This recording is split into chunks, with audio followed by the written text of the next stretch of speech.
Olá, minha gente! Chegamos ao quinto e último dia de mostra.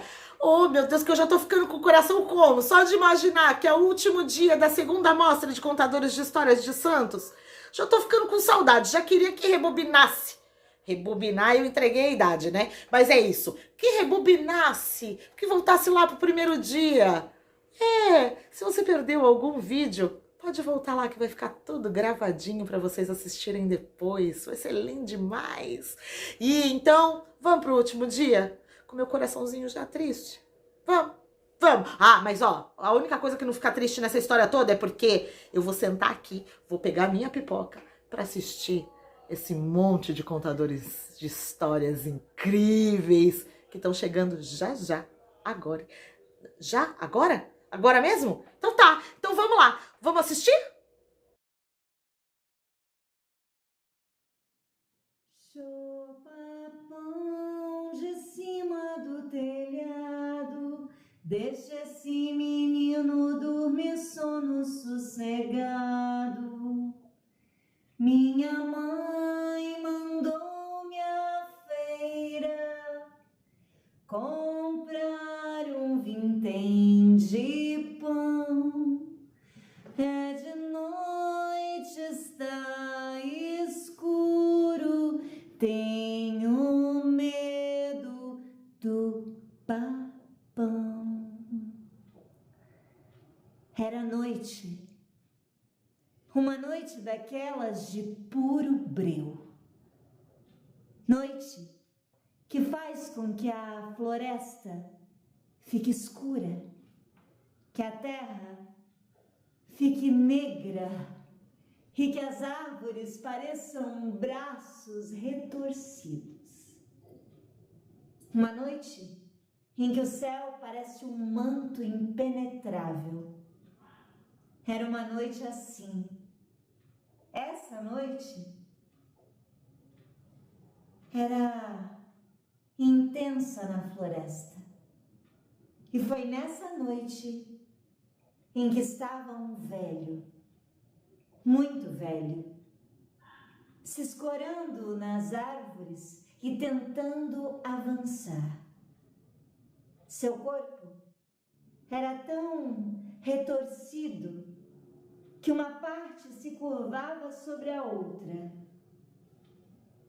Ele estava muito cansado, muito cansado. Numa das mãos trazia um lampião. As mãos eram longas, com a pele repuxada, as unhas amarelas e longas. Seu corpo era cheio de marcas e rugas. Sua pele não tinha mais viço, assim como seus olhos. E o homem quase não enxergava. Seus ossos doíam todos. E a cada movimento que fazia, tentando avançar, seu corpo inteiro doía. E a cada dor e a cada lamento, era como se uma coruja piasse e um sapo coachasse, escutando e reproduzindo a sua dor. E assim era. Com a força de um corpo cansado, de olhos amarelados, o homem avançava. Sua longa cabeleira amarela caía pelos ombros e sua coluna curvada tentava chegar até a próxima árvore, avançar um pouco mais, um pouco mais. Cada passo era um suplício, mas ele precisava avançar, então não parava. Ao longe, ele podia avistar um chalé, uma pequena casa no coração da floresta, com a chaminé saindo fumaça e uma pequena luz, uma luz que iluminava o seu caminho. E o velho avançava mirando naquela luz. Quando finalmente, depois de muita dificuldade e com todo o seu cansaço, ele finalmente conseguiu colocar o primeiro pé na escada para subir na varanda da casa, ele não mais aguentou. No seu último lampejo de forças, viu a porta se abrir e uma velha sentada perto do fogo. Em seguida, o lampião caiu das suas mãos e se apagou. E o corpo do homem caiu, exausto, sobre o batente da porta. A mulher calmamente se levantou, puxou o corpo do homem e trouxe junto a si, sentando com ele perto do fogo e o abraçando. E assim, com o homem naquele corpo tão velho, tão frágil, tão cansado, a mulher o embalou, como se fosse um bebê. O encostava contra o peito e dizia: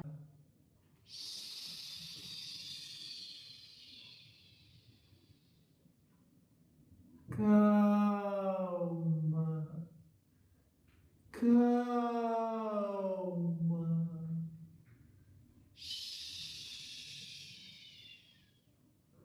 Pronto, pronto. E assim ela o embalou a noite inteira, um embalo depois do outro, a noite inteira. E quando os primeiros raios da manhã queriam avançar e romper a noite escura, aquele corpo que ela embalava já não era mais o corpo de um velho, era o corpo de um jovem, com lindos cabelos, músculos fortes, um corpo robusto, cheio de força e carne. E ela o continuava embalando. Enquanto o sol surgia no horizonte, a velha mulher continuava embalando.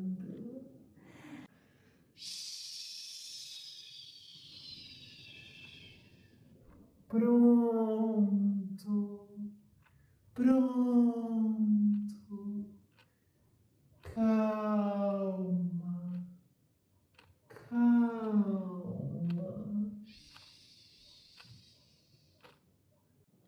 Então, quando o sol se ergueu alto, aquele corpo não era mais de um jovem, e sim de uma criança, de um menino, de face corada, de corpo rechonchudo e de cabeleira dourada e vasta. Na mesma hora, a mulher arrancou 3 fios dos lindos cabelos de ouro do menino e os jogou ao chão. Sim, sim, sim. Eles estalaram no assoalho da casa e o menino abriu os olhos, saltando do colo da mulher e correndo em direção à porta. Ele se voltou para ela, sorriu, cheio de gratidão e amor. Depois, saiu correndo porta fora, rumo a mais vida, rumo a mais vida.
Oi, gente, tudo bom?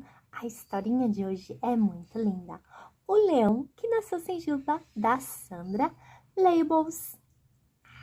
Era uma vez em uma floresta muito linda, o senhor leão e a senhora leoa. Eles estavam muito felizes, pois nasceria daqui a alguns dias. Ai, o primeiro filho. Eles estavam curiosos. Será um leãozinho? Será uma leoazinha? Ai, o que será?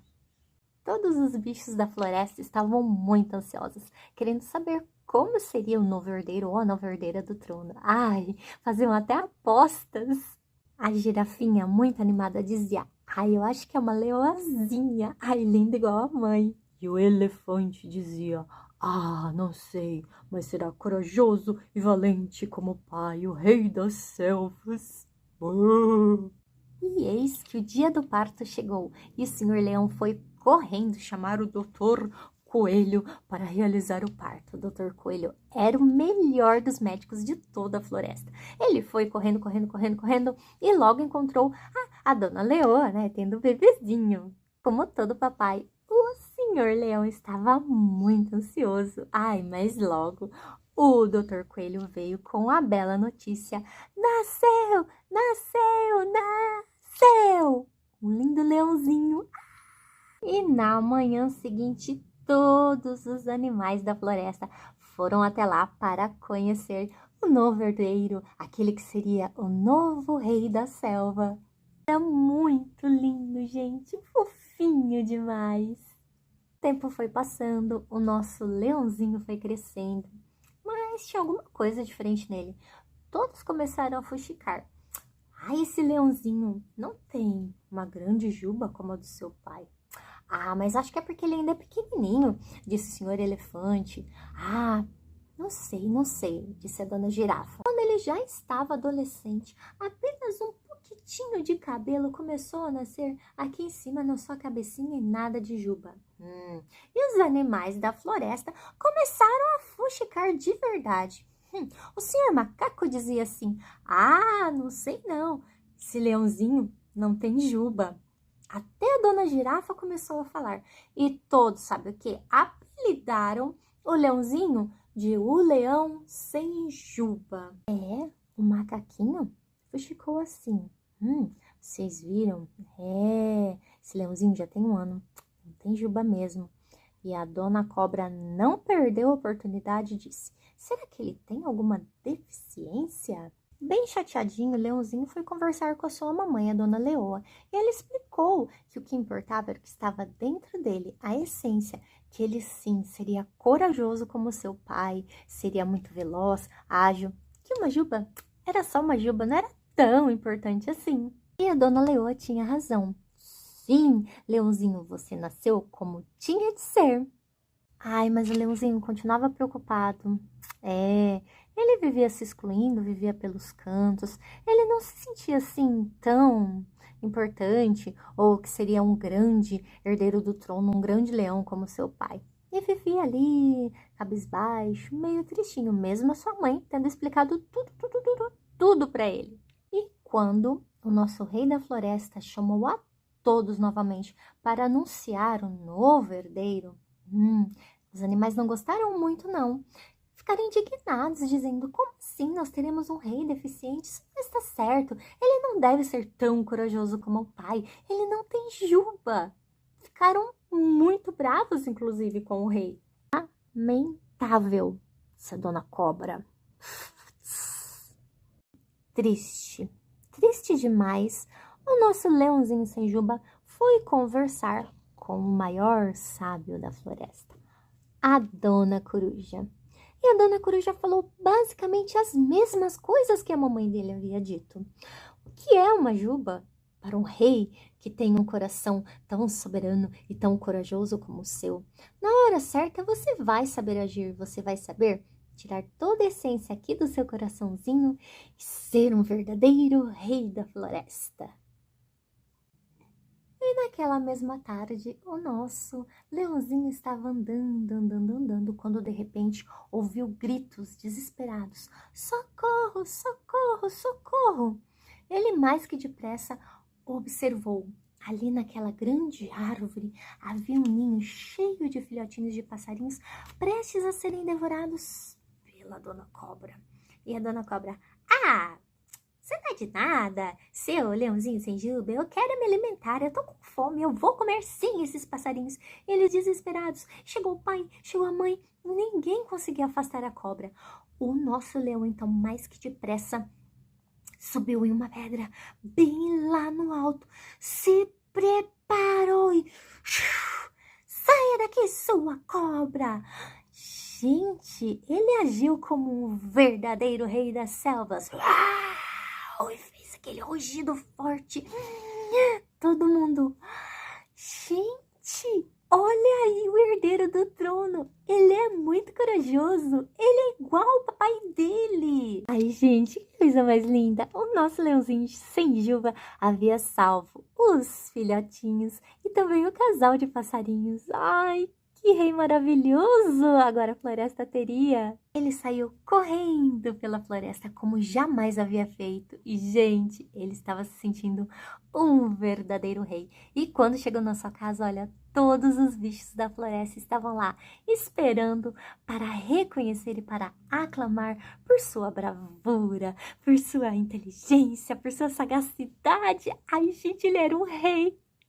E a partir daí, sabe o que aconteceu? Sempre que nascia um animalzinho um pouquinho diferente, todos acolhiam. Como, por exemplo, aquele dia que nasceu uma girafinha que tinha um pescocinho tão curtinho. Ai, mas ela era tão bonitinha, tão amarelinha. E todos comemoraram aquela diferença. Afinal de contas, ninguém é igual. E esta, então, foi a nossa historinha de hoje. O leão que nasceu sem juba, da nossa Sandra Labels. Somos todos diferentes, somos todos especiais.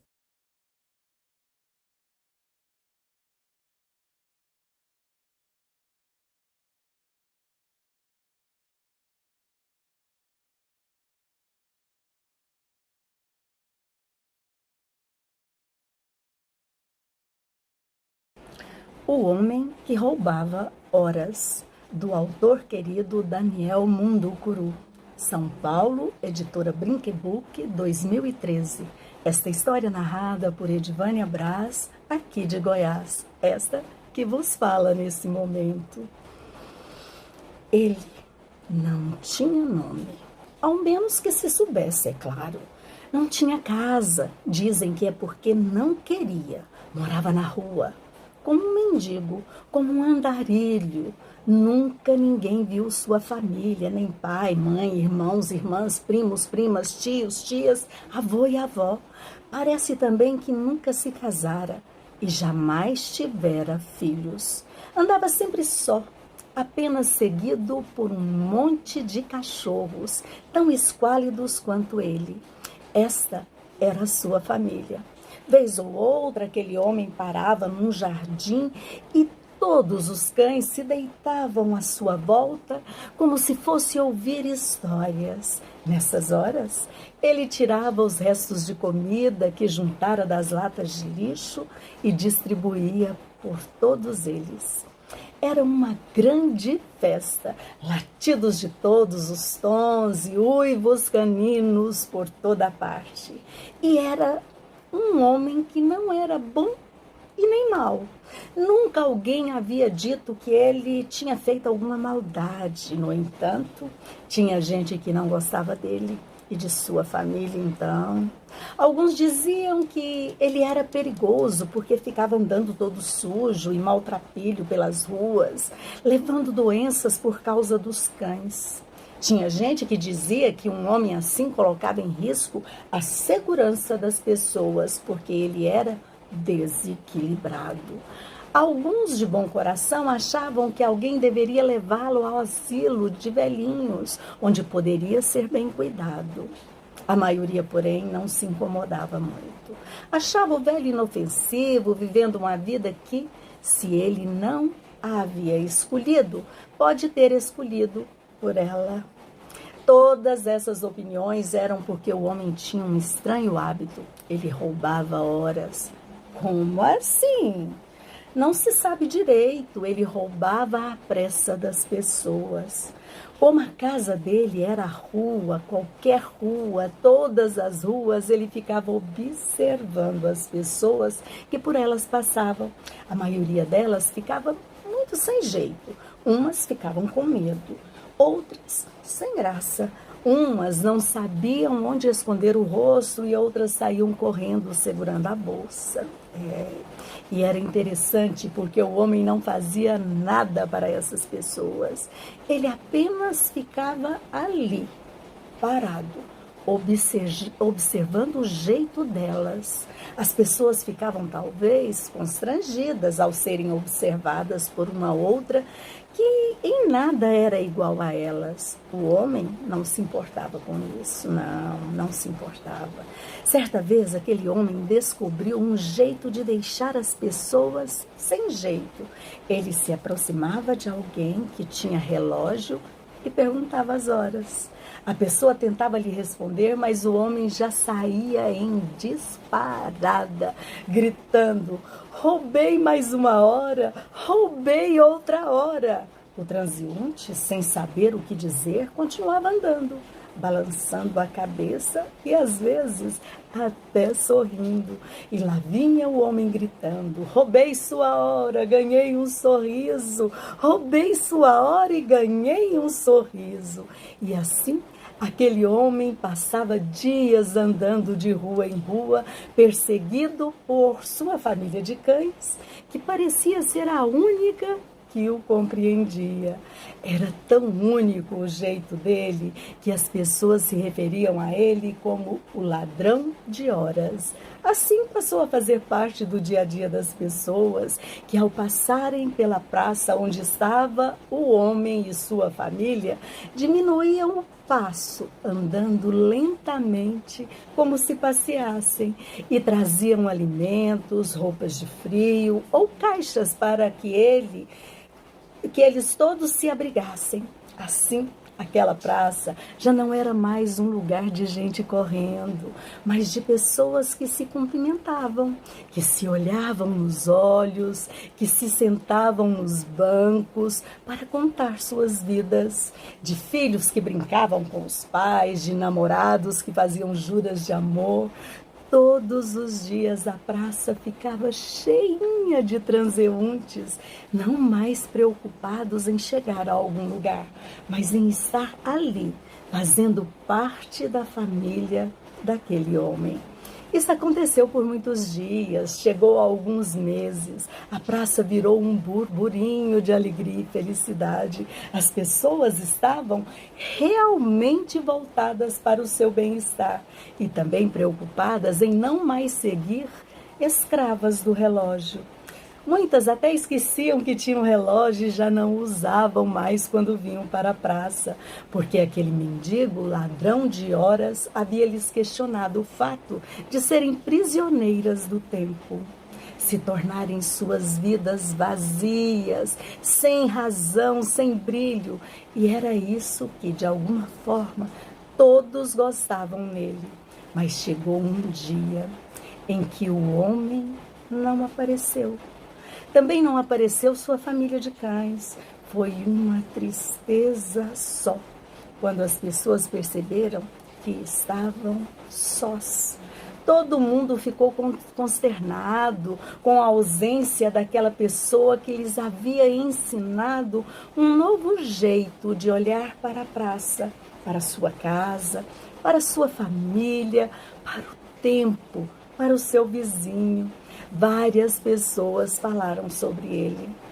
Umas se emocionaram, outras se desesperaram. Alguém propôs uma oração, outro quis fazer uma estátua em homenagem ao homem.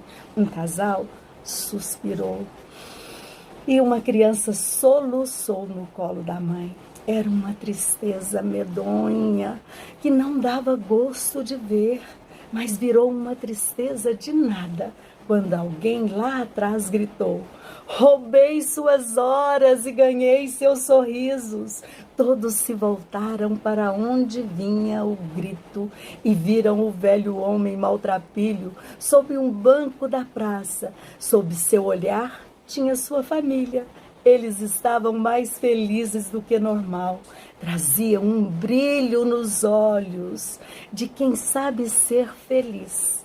A praça estava cheia quando o homem falou: eu roubo as horas para lhes dar tempo. Tempo de aprender a usar o tempo. Quem tem hora não tem tempo. Tempo de olhar o tempo. Será que vai chover? Será que as flores já se abriram? Como será o arco-íris? Qual a cor dos olhos dos meus amados? Temos tempo para isso? Não, isso ocupa muitas horas e tocamos nossas vidas olhando os relógios que marcam as horas de nossas vidas e esquecemos de marcar nossas vidas no tempo. Quando o homem terminou de falar, notou que alguém soltava uma lágrima acompanhada de muitos aplausos comovidos. Todo mundo sabia sobre o que o homem estava falando, mesmo que tivesse quem não compreendesse direito o sentido de suas palavras. O velho continuou a falar: viva o tempo, não viva as horas. Só há um tempo, o agora. Tempo de chegar, tempo de ir embora. Quem vive seu tempo faz história. O velho homem desceu do banco, chamou sua família e partiu. Roubei suas horas, ganhei suas lágrimas e não mais se ouviu falar dele. Mas ninguém jamais o esqueceu. Como é bom ter empatia, como é bom ouvir o outro, como é bom compartilhar histórias. Até a próxima. Tchau! É muito bom participar deste encontro do Dia do Contador de Histórias de Santos. Amei! Um beijo para todos. Tchau!